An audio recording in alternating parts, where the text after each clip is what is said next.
Hello and welcome to another day of mobility and strength. Today is going to be a topic of conversation for our ankles, and of course we're going to start off with either a foam roller or some roller balls, and we're going to come into a seated position.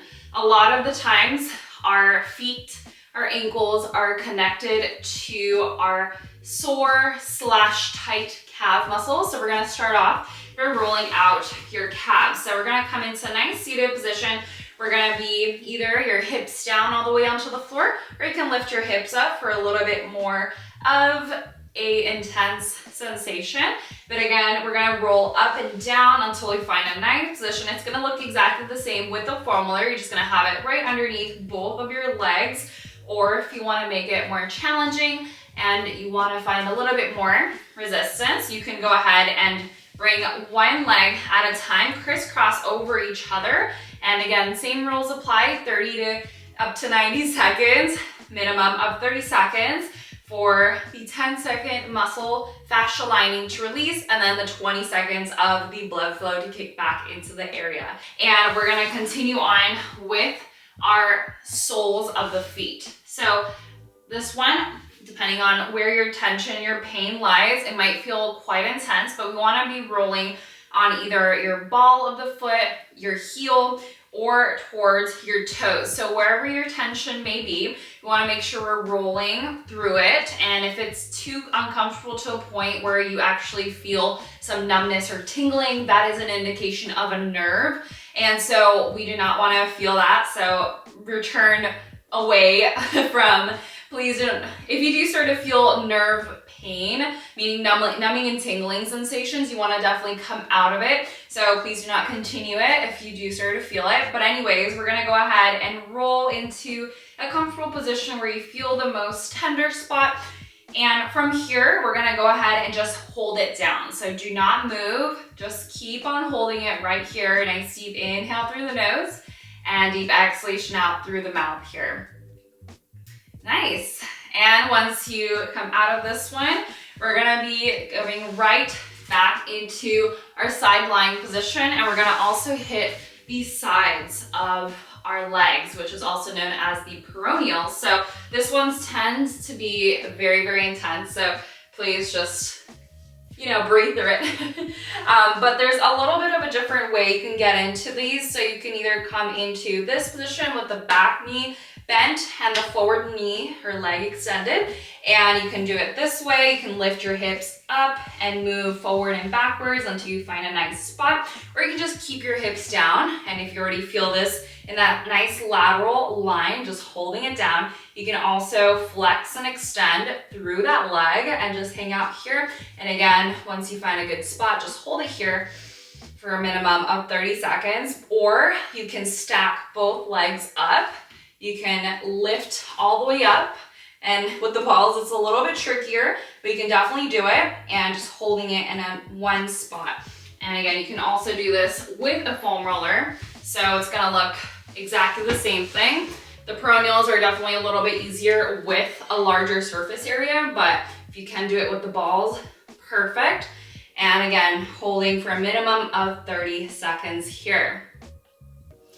And again, the peroneals can feel quite intense because we hold a lot of tension in our calf and also lateral line here. And that's connected to our ankle and feet complex. So for ankles, we want to make sure we're near a wall. So the first step after doing those, we're going to go ahead and come into a wall and just see how your ankle mobility is. So you want to find a measuring tape, or if you already can know what 5 to 6 inches look like for you, we're going to go ahead and step away, that big toe away 5 to 6 inches from the wall. And we're going to go ahead, you can either hold onto the wall here, or you can hold onto your hips here. And you want to make sure we're facing towards the wall, nice and parallel. And you want to come into a nice deep lunge. So you want to find a position that's comfortable for you, but also you want to test that your knee comes to the wall. So 5 to 6 inches away from the wall, you want to make sure the knee comes all the way to the wall without that heel lifting off of the wall. Now, if you do find yourself, your heels, right, they lift from the walls and you're bending like this, or even if it's like a little bit off the floor here, then that's an indicator that we have a little bit of ankle stuff going on, which is not the ideal situation, but there's definitely ways we can address it. So again, doing the routine of the PNF techniques first, bringing blood flow into the area, and then coming into more of our activation and strengthening exercises. The next thing I'm gonna recommend is a stretch. So you can do this either in a standing position or in a seated position. And right here, we're gonna make sure, I'm gonna roll my pants up a little bit so y'all can see a little bit better, but you're gonna bring your toe down to the floor. We're gonna press down and feeling a nice stretch in the front of the ankle complex here. Hold for a second and then reverse it, heel down, and then shift your hips back. So you feel a nice stretch now in the calves. Beautiful.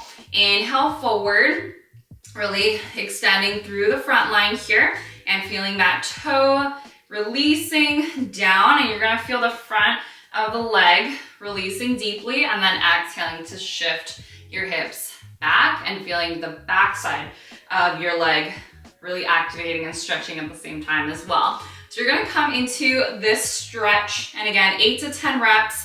Like I mentioned in my past video as well, if you've been following this series, 8 to 10 reps to start. And again, if you want to start with one round of each thing that I announced here, you can do that, or you're working up towards 3 rounds is the ideal routine. And if you want to integrate this into your everyday routine, if you don't have a whole day to dedicate for mobility and strengthening, I would highly recommend doing these before your workout so you get that in your warm-up versus doing it as a separate day and you feel like you can't do it consistently. The main thing is to do these consistently so that you actually see the results that you're looking for and your symptoms ease, because if you just do this once, it may not necessarily work. So you want to make sure you're consistent with it and you really feel everything improving here. The next exercise, we're going to bring your band over your ankles or your shins, and we're going to hold out your legs out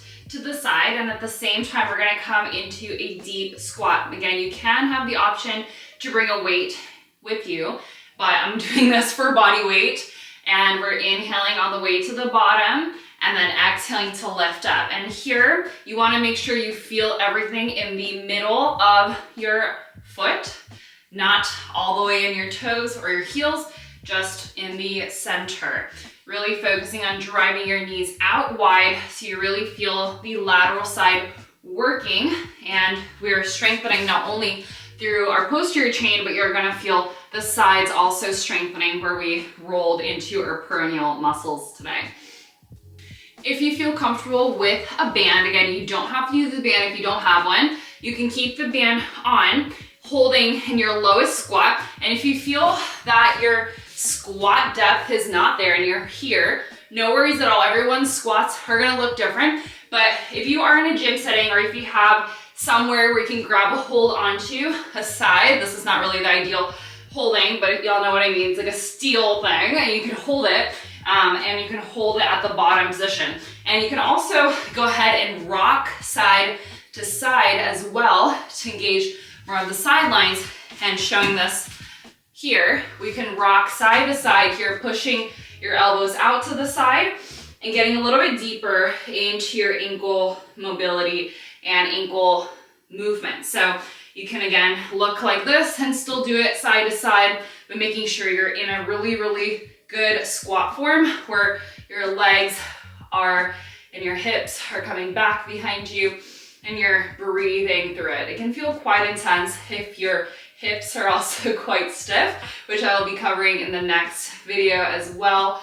But right here, we're focusing on the ankles here, shifting side to side. You start to feel a nice heat and activation through your ankles as well.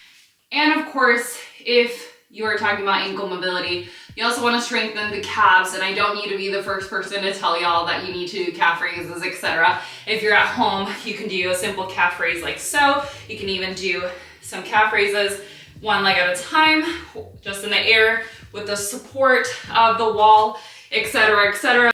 Although I'm not going to be going in depth about calf exercises today because I'm pretty sure most people watching this video today already know how to work their calves. So again, I hope that this was some eye-opening stuff that I could incorporate for mobility's component of ankles. Thank you so much for watching, and see you in the next one. Have a wonderful day.